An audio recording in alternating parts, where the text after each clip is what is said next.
Well, Happy New Year. And we'll call to order our first meeting of 2026. First order of business is to review and approve the December minutes. Does anyone have any additions, corrections, clarifications? I got one, I think, on page 3. Based on the print, it's about 3 or 4, about 5 lines down. Griffin added that this is a quarterly report, but it says we're going to report every 4 months. Should be every 3 months. What page was that on again?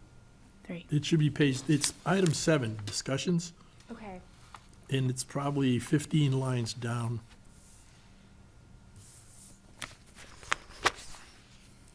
It says committee members every 4 months, towards the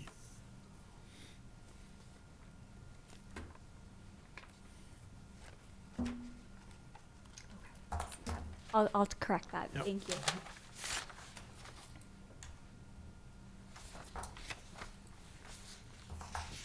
Are there any other corrections or clarifications? If not, is there a motion to approve the minutes with that correction? Motion to approve as amended. Second. All in favor? Aye. I will abstain since I was not here. Any opposed? Okay. So next is our staff report. Yes, and we actually don't have anything to report this month, so that's an easy one. Nothing to report this month. Okay. So then our action items for today, we have 3 eligibility applications, which should all be in the drive. And our work tonight is to determine the eligibility of the request and then invite a full proposal. It's not to debate the merits of the proposal, but to just determine if it would meet eligibility. We could decide next month if we like it or not. So the first is the application from the Affordable Housing Trust. Are there any questions about it? Any comments? I have a question, Yes. or comment, actually. It looks like these are 2 separate projects, the Habitat for Humanity and the Rental Assistance Program. My preference would have them be 2 separate projects that come in on 2 separate eligibility. I don't think, or 2 separate funding, I should say, since we already have the eligibility, because they're very different projects. So I think that would just be my comment. Should we deem this eligible and they go to the next step, I'd like to see them broken out. I ironically made the same comment when I first saw that. I felt that because they're 2 distinct projects, that each should have its own, we should determine the eligibility of each separately, and not, because I question actually the eligibility of one of them. And I would just like to add on this note, the grant funding agreement that the Affordable Housing Trust and the CPC came to does not stipulate that the Affordable Housing Trust has to submit separate applications for each program. Obviously, if that's the wish of the committee, then that can be done. But just to note, that's not a requirement of for the trust. But it is the process that everyone else has to go by. So while we may have entered into an agreement of a different kind of funding for the Affordable Housing Trust, it's my opinion that they should follow the same process as anyone else. Any other thoughts or questions?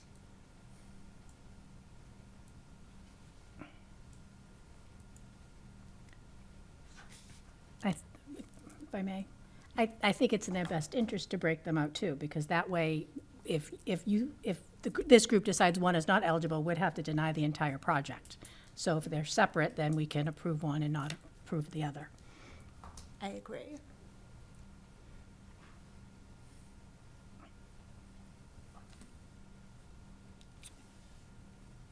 So how do we wish to proceed? Do we wish to make an exception this time and determine the eligibility of each project and ask them to then file 2 separate forms?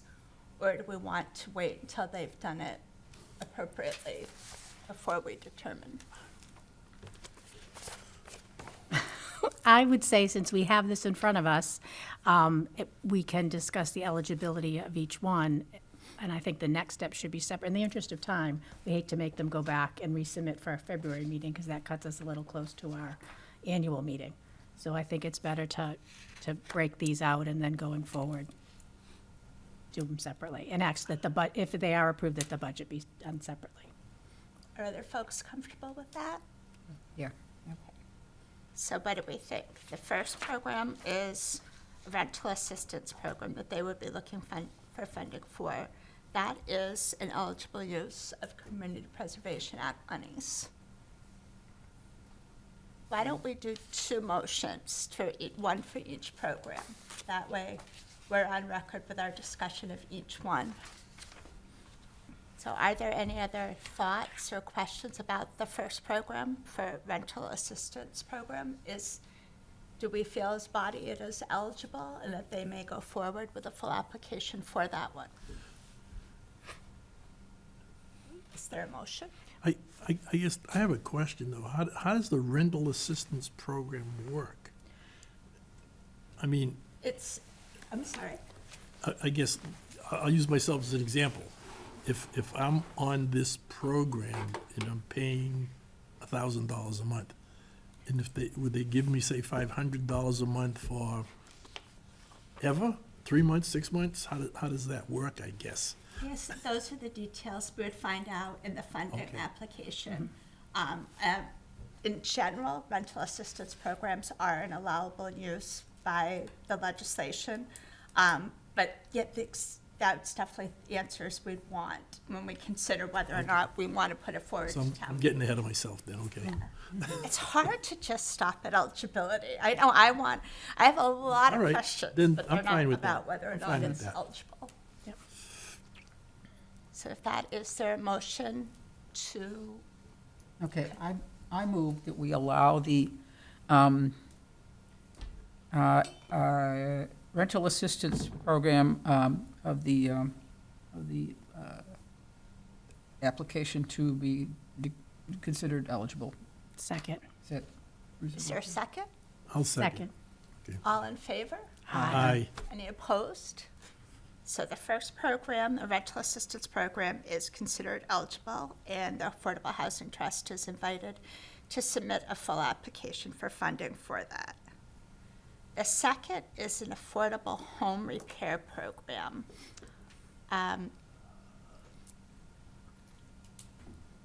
I have questions about that, yes. I don't know a lot of details about this, but I know at one point Gail looked into this, and it is eligible. And unfortunately, at the last minute, she couldn't make it, and I'm disappointed because she could have explained a little bit. And obviously, we would need more details on this, but I believe it is eligible. One piece of correspondence I received as a member of the Housing Authority was that it's restricted to deed-restricted public housing units and properties that were originally built using CPA funding. And I don't know that that's true based on the information Gail has shared about the program. So unless someone has verified this, I think it may be eligible, at least for us to review in more detail in a budget sense. That was the question I had, as if how it extended to properties that were not originally built using CPA funding.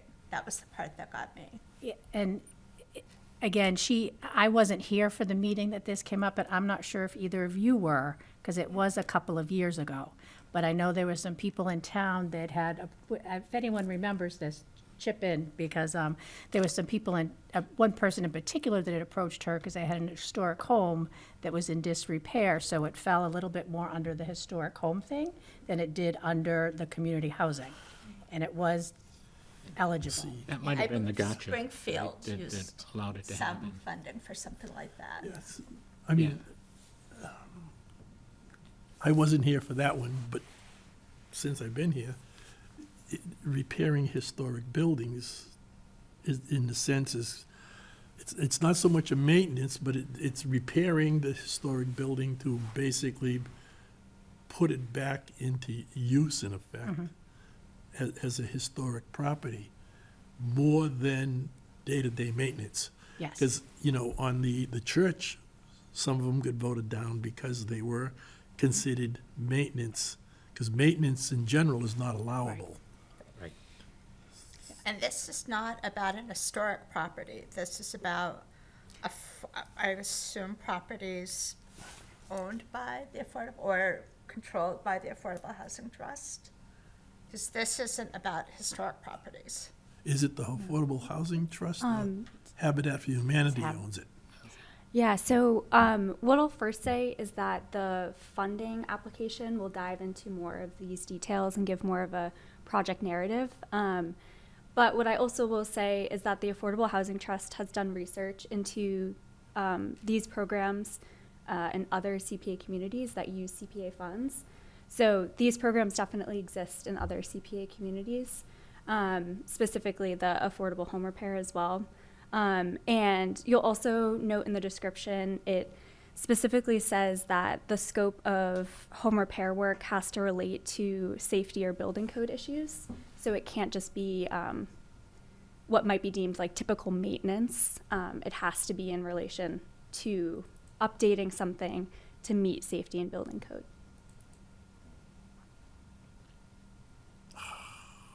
Okay. I mean, I would question that, when you say building codes, but if a house like my house was built 45 years ago, building codes have changed, but I'm not forced to bring my house up to building codes unless I put an addition on or do something like that. So if it's a repair, again, now we're getting into if I'm repairing something, do I have to have the current building codes? Does that mean I gotta rewire the house if I'm gonna put a new light fixture in? Yeah, and I think those would probably be questions that the building commissioner and the building department would have to answer. However, I think a big piece of this is that this is the first year that the Affordable Housing Trust is going to be doing these projects. So a big piece of it is just seeing what the need of the community is and what the interest is, and going off of that in years to come. Obviously, if there's not as much of a need for an affordable home repair, then that program might change in the future or not be offered by the Affordable Housing Trust in the future, but we really won't know until a program exists that people in the community can take advantage of. Would imagine we will, if we deem this eligible, have a lot of questions about a proposed program. And even if we say that this is eligible, we don't have to approve that when they come for full funding. I guess my question is, and I would have to defer to you, Emma, is if it's not a CPC funded property, but you say it's still eligible. Correct. If it's affordable housing. That would be my biggest question of whether or not it's eligible, but you are more knowledgeable about that than I. Yeah, no, that's a great question. I had the same question. So obviously there's no affordable housing units currently in Shrewsbury that have been built or approved using CPA funds. So it would be, in this case, the deed restricted affordable housing units.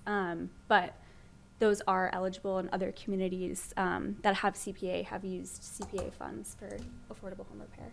And if I remembering correctly, I think a similar project was done in Grafton using CPC funds. Yeah, I want to say that's correct. I think that was one of the communities that this was based off of and we referred to. I, based on this, would move that based on the information we have today, this one little paragraph, we deem it eligible and hope we get a lot more detail for our February meeting. A lot. A lot.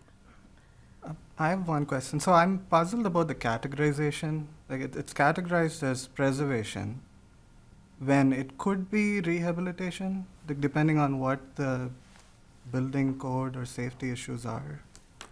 And I think the DOR chart mentions that if it's a rehabilitation project, then it needs to be a project that was created or acquired with CPC funding. But if it's preservation, that doesn't apply? At least that's my understanding. But I also, in reading through it, I found that the safety or building code issues should apply to the structure itself and not the residence.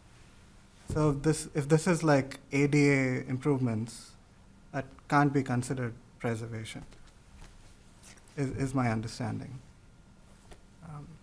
At least reading through the CPA Coalition's technical assistance on this. So that's my biggest puzzle, I'd say. So what do we think? We have a lot of questions for later, but do we have enough information for right now that, as stated, this is eligible? Eligibility is not it's not a guarantee of approval later on. It's just an invitation to the next step. So what do we think? Yes? Yeah, I don't know, everything I've seen, I haven't seen the deed restricted stuff, but I could look further into that to see if that's there, because all of the charts I see just talk about it being either done with CPC acquired funds, acquired with CPC funds, or created with CPC funds as far as rehabilitate, right? So, deed restricted, okay, maybe, but that, it's a very small group, right? We're talking a very small segment here that we're trying to address in the town of Shrewsbury, right? And that's fine, see what the thirst is out there for it. The only thing I want to mention is that, I did watch the Affordable Housing Trust meeting for December, and I was a little concerned that, they were fine with getting our money, and it was going to be grants for this rehabilitation. But then if they said if they didn't get the money, they were going to do zero interest loans to them. And I wondered why they were going to treat their money differently than our money. That was my kind of concern there. So, but eligibility-wise, fine. As long as that deed restricted part is okay, then that's fine. John, I see you going. No, pages I two. thought I have parts of everything, but I don't have the notes on this, affordable housing. I don't have that with me. I downloaded a whole bunch of the items on the law, but I don't have that section. I'd say that we certainly, for both of these, would have many questions for a funding application, but I defer to you, Emma, that if by the definition of eligible, that you're comfortable, I'm comfortable entertaining a motion to declare this eligible as well. And they've been warned. We have lots of questions for next time. Is there a motion? I so move. Second? Second. All in favor of declaring this program for an affordable home repair program eligible, please say aye. Aye. Any opposed? Then we will invite a full funding application from this one as well. So the next is Maple Ave Fields Lighting. Second, pull that up. Now, in general, lighting of recreation fields is an allowable use of it as long as it's repair and intended to increase access to said fields. Of course, later I'll have a lot of questions about that access.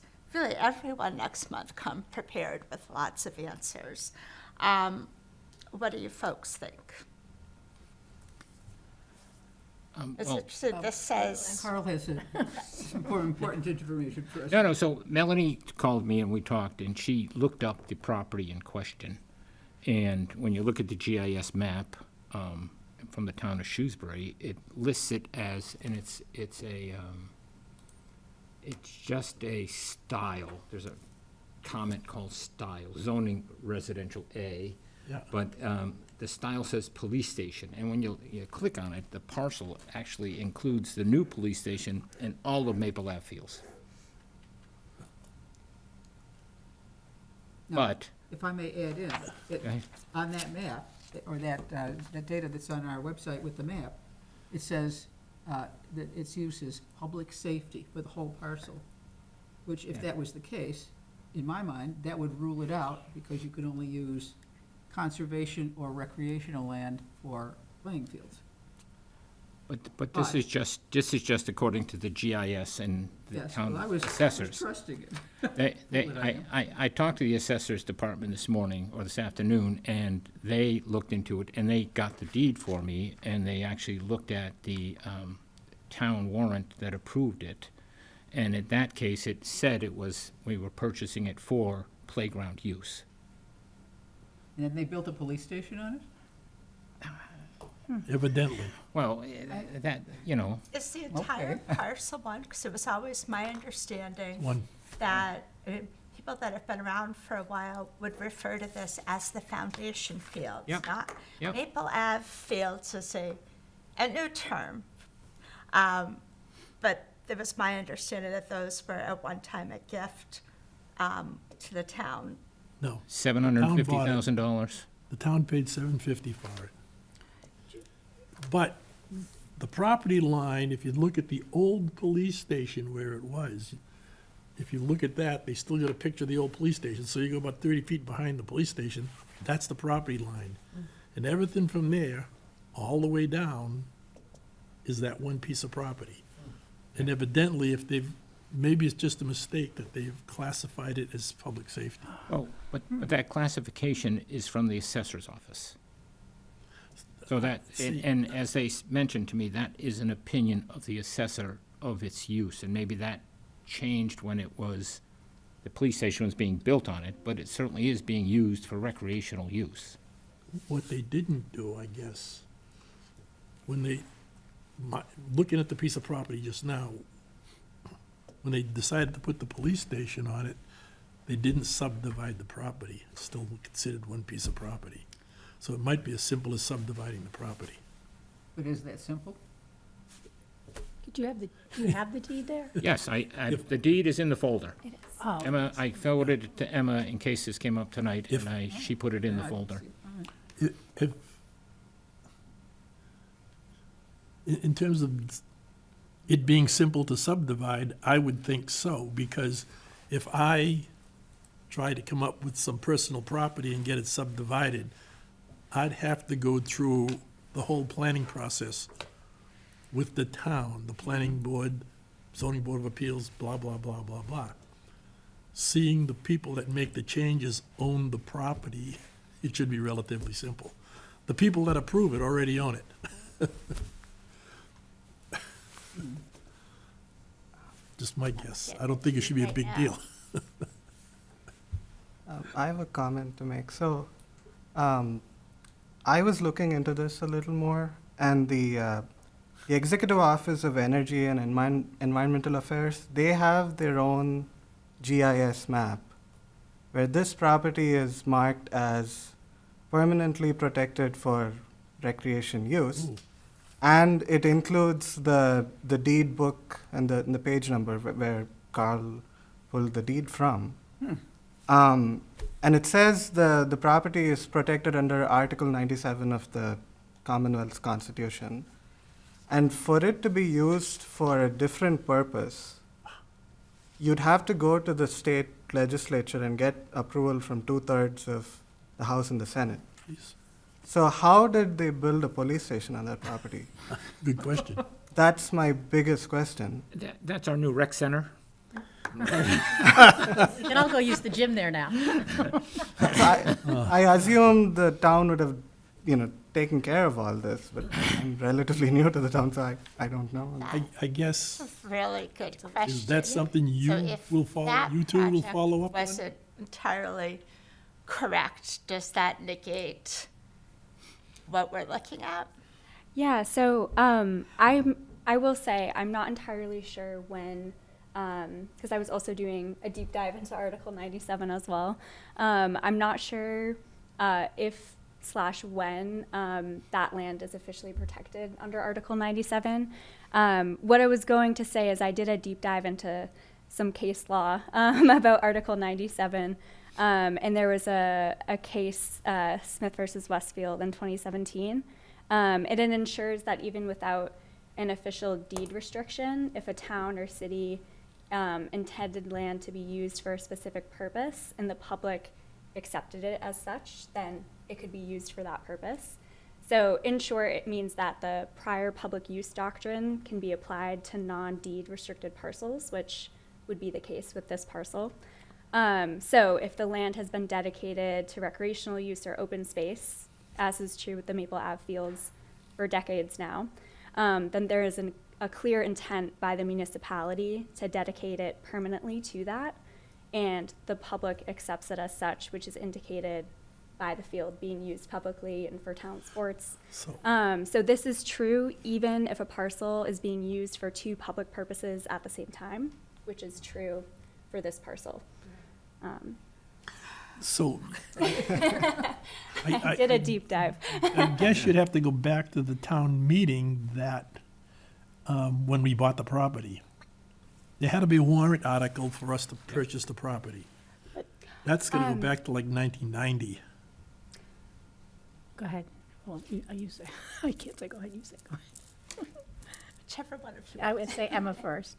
Yeah, no, I was going to say you're correct. It was 1991 when the land was sold to the town. So what I will say is that I don't know the intricacies of Article 97 or when I haven't looked at that map either from the Department of Energy and Environmental Affairs, but I'll definitely take a look at it because I'm not sure when that would have been. It might have been after the police station was built too. I'm not entirely sure. But I do think because the case law that I was just talking about, it seems like the prior public use doctrine does allow for that parcel to be used for two separate public purposes, which it currently is, which would mean that this project would be eligible because those fields have been used as recreational fields for decades now. That deed has the warrant stuff in it as well. So it does list the vote and the language in the warrant article.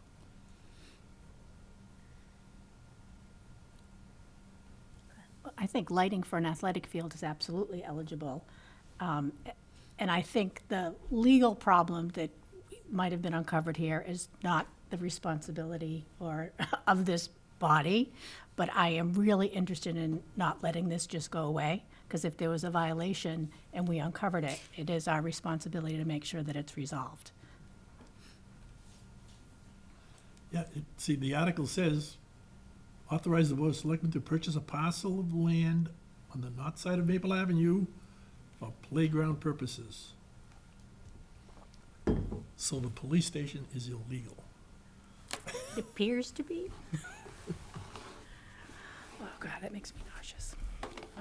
I would note that also that eligibility, an eligible project would be to expand access, but not for repairs. So the applicant might want to look at how they've said it. The first paragraph says the project proposes the installation of field lighting, and then it says improved lighting.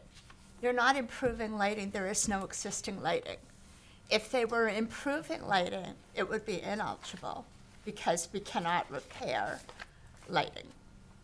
Yes, and I will say, I think this might have just been because the applicant had also been looking at a different lighting project, which would have been improvement. So I think that might have just been a slip of language Cut and not a true reflection. It of won't what the change our project is. decision on eligibility, but going forward, they might want to check that.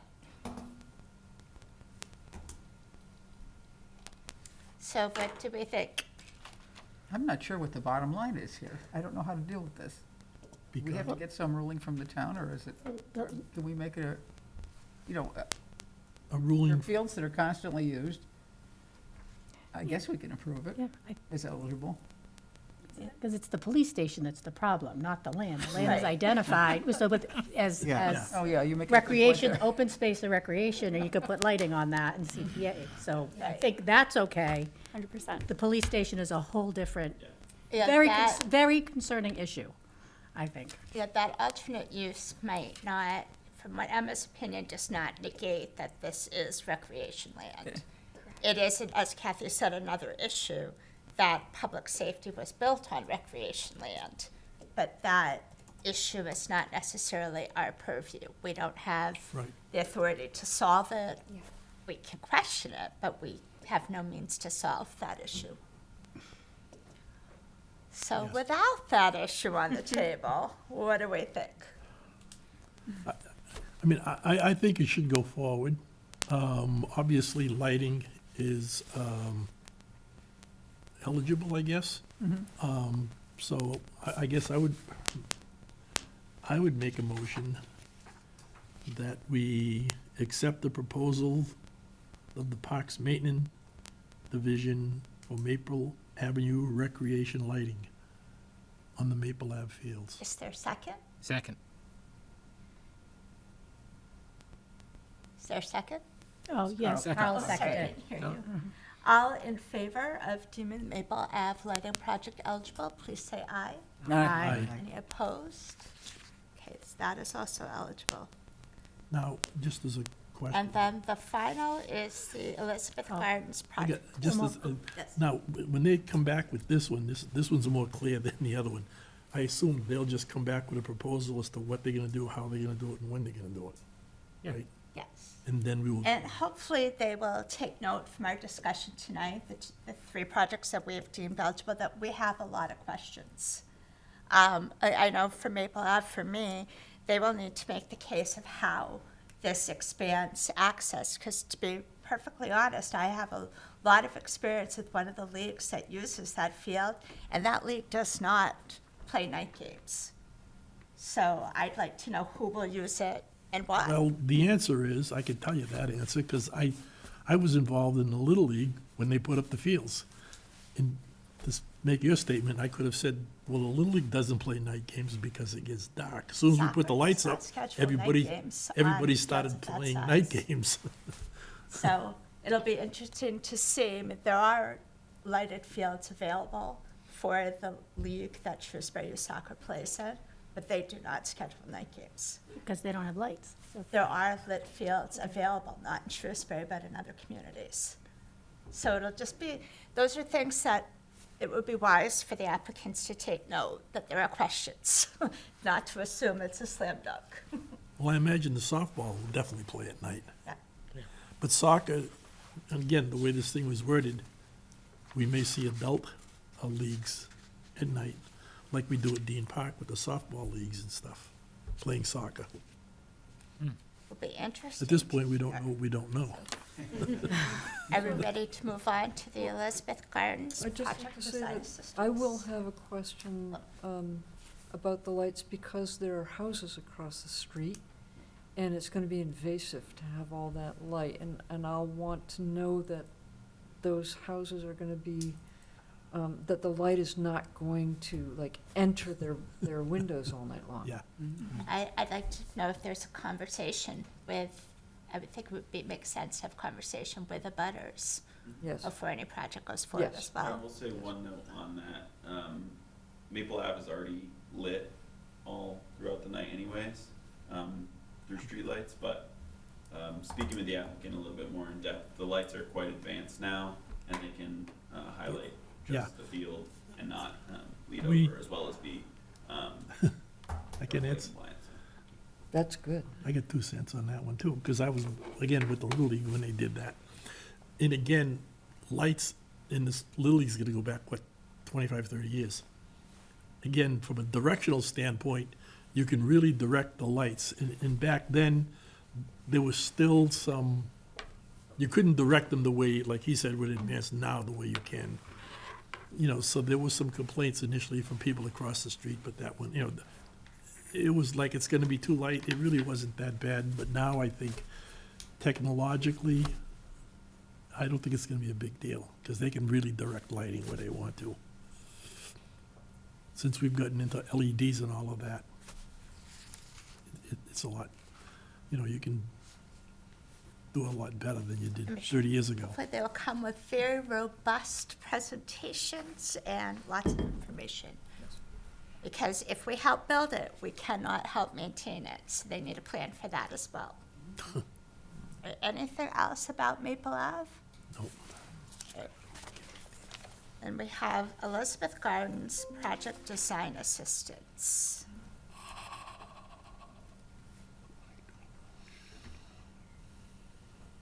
Could I give a recap?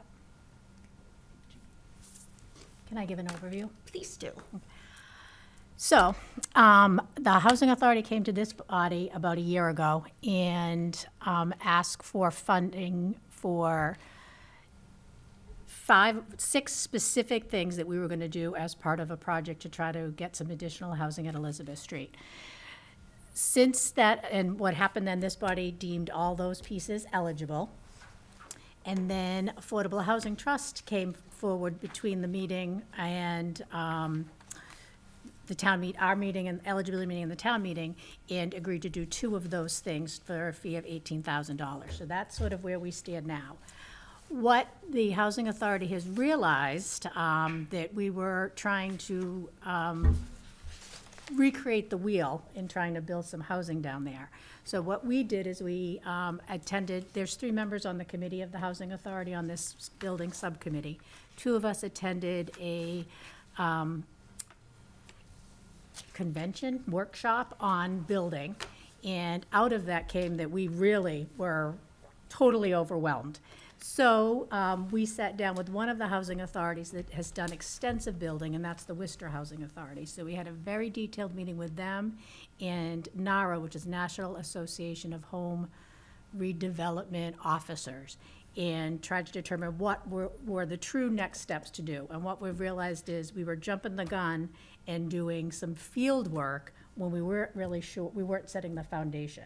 So what they told us to do, the first thing would be we needed to set up a 501c3, and the second would be we needed to hire an architect to do some design on our project. We have reached out to the Affordable Housing Trust to see if they would redirect the $18,000 that they were doing as part of the 2 things that they agreed to do, if they would allow us to use those monies for the attorney fees and the preliminary architectural assistance. So we're not sure what's involved in hiring the architect. So we asked if they'll redirect that. That letter went to them today. They added it to their agenda, and they're going to discuss that on Thursday at their next meeting. What this is for is hoping that they agree to allow us to do those 2 things. What the next step is for us to actually do the architectural plans. So the last time we did this was we developed at Ridgeland Road. We have contacted that architect to see if we can either modify those existing plans or if we need brand-new plans, and that's where we are now. So what this preliminary eligibility is to put some money towards funding the architectural design plans to build. And that's what this request is for, which is eligible under CPA. But that's the backstory. And I'm sure there's a million questions. I have a question or 2. About the 501c3, 2 things. How do you have a guess as to how much that costs? I've heard estimates between $5,000 and $15,000. Okay. So we have, that's not my part of the committee. We have an attorney on the subcommittee that he's handling that aspect of it. We have asked Worcester, and they agreed to share a copy of what they used to set up theirs, which we're hoping will help us minimize fees, but we still expect that we'll need an attorney to do that. And the second thing, does the 501c3 embody a committee or? Yes, it Yes. needs to have a board.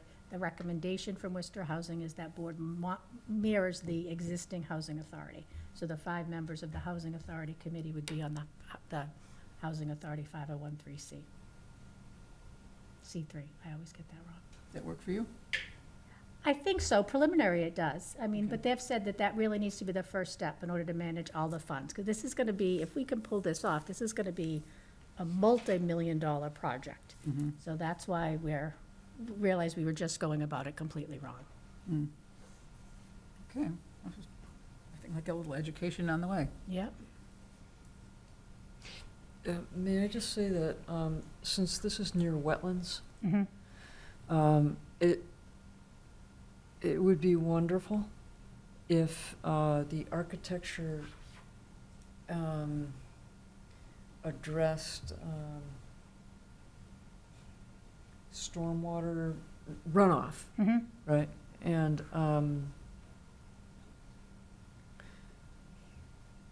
if possible, incorporated design that is compatible with nature in doing that. And yes, we know that, we think that that part of it is kind of down the road for us, but one of the things that was recommended to us was to, build another building, try to get the most bang for our buck, and build another building just like Elizabeth Gardens, it's down there. And we're pushing back at that because we want to be able to make it more of a natural terrain and keep some open space down there, because that is what's nice about the area, there is some open space. And to build some sort of walkway down to Jordan Pond so that people can take advantage of that. Ideally, this would be family units. The original conceptual plan had duplexes. We're thinking maybe we can do triplexes to try to get more bang for our buck without actually taking away too much from the landscape. So that is an aspect of it that we're really trying to push for and working with the architect to make sure that that doesn't go away. We just don't have more concrete down there. Right. Thank you very much. We're on it. Okay. Are there other questions or comments? There is a small comment that I would make. Mhm.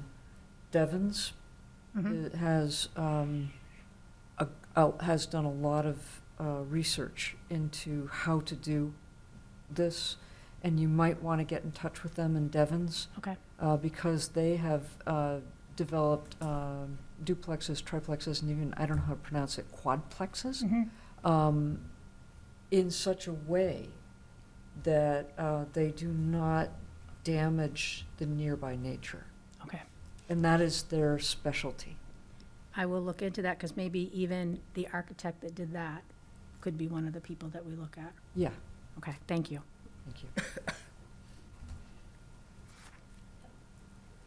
Any other question? Yes. I have one. So the project type on the application says create. Mm-hmm. If this is design work, Mm-hmm. I was reading through, there's a guidebook from MHP that says pre-development work like site plans and such fall under support.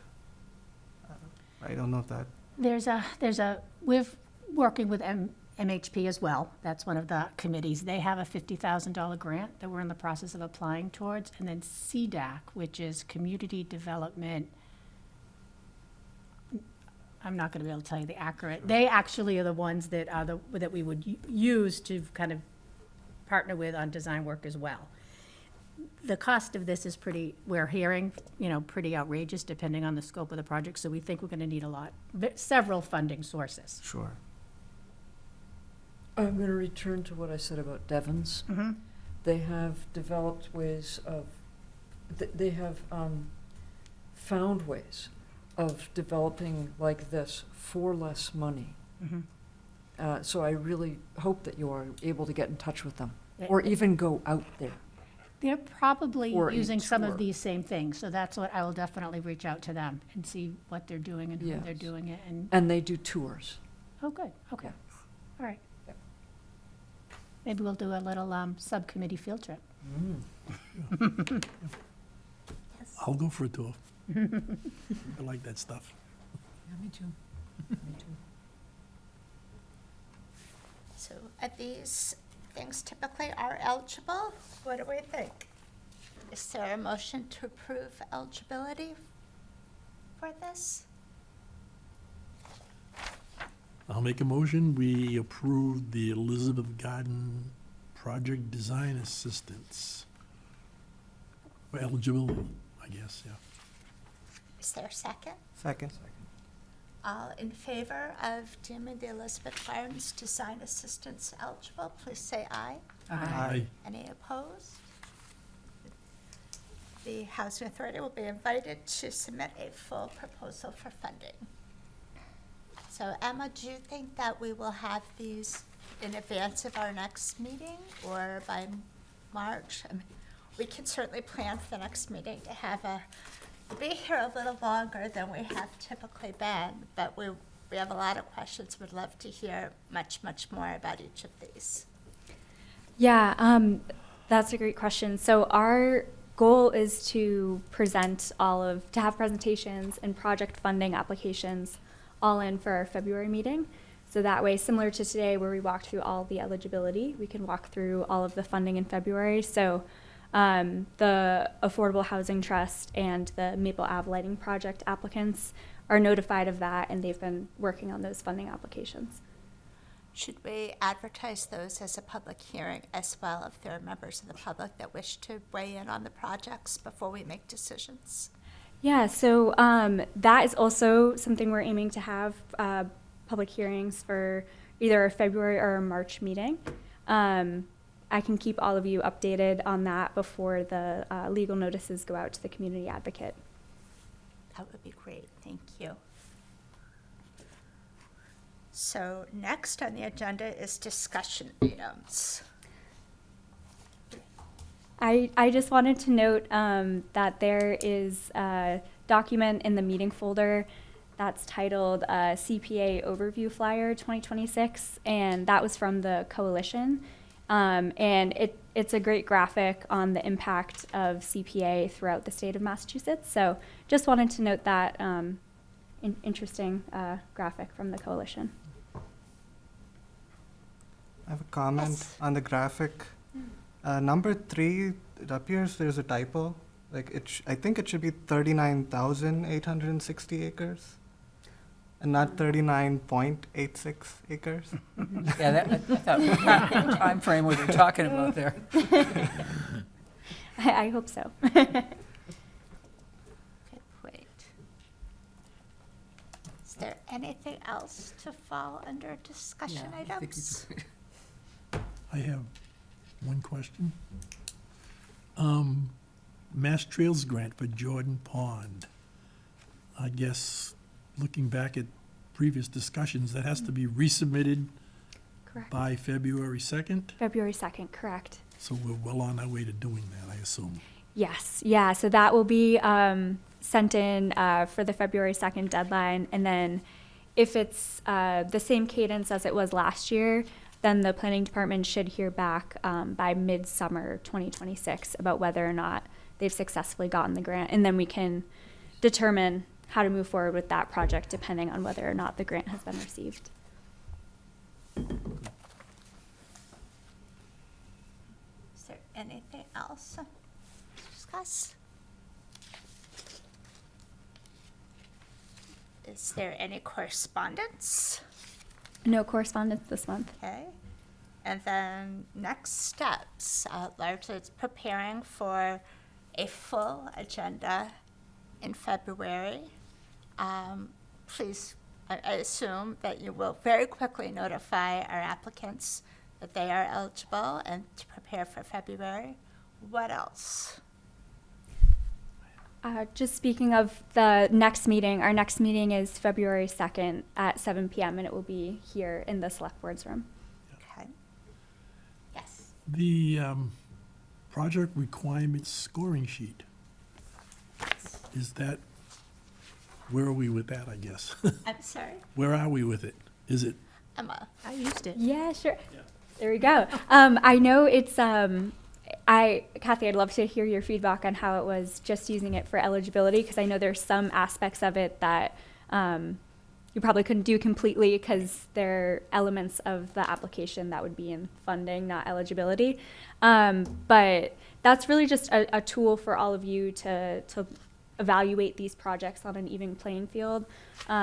So definitely something that I would recommend if you have the opportunity to look at when evaluating the project funding applications for next month. And yeah, if you have any questions about it, please feel free to ask. Well, I sent you some stuff. You got that, okay. So the point is, this is just as a reference, this is not, because it's like 4321, I'm thinking, is this something we're gonna have a cutoff? Like if it's more or less than 10, it's out? If it's less than 10, it's out? If it's less than 20, it's out when you add up the scores or whatever? Or is it just, it's just for us to use as a reference, I guess? Yeah, it's more so, it's not a requirement to be used, but more so just as a tool, because I know sometimes evaluating projects and comparing them in the abstract can be kind of difficult. So this is just supposed to be more of a concrete tool to do that. I'm good then. Is there anything else anyone wanted to bring up, or otherwise we'll get ready for February 2nd? Is there a motion to adjourn? So moved. A second? Second? All in favor? I Any opposed? That concludes our January 5th meeting of the Community Preservation Commission.